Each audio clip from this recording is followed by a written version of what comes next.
The year was 1986, and the Department of Defense had a problem.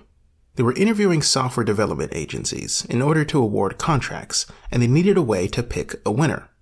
All of the dev shops interviewed quite well. They all had expansive portfolios, they'd all write very convincing proposals, they'd give impressive presentations, and they all seemed to know what they were doing. The issue was, the department had been fooled in the past.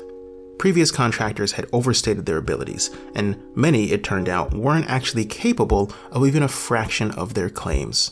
Given a contract, they'd certainly try to build what was asked for, but they wouldn't succeed.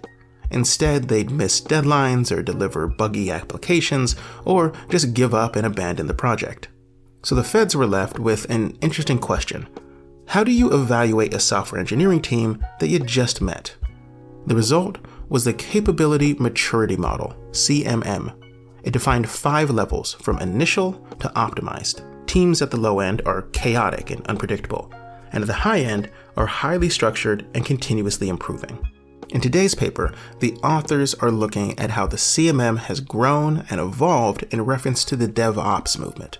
That is, how it's being used to assess DevOps maturity as opposed to the maturity of the engineering organization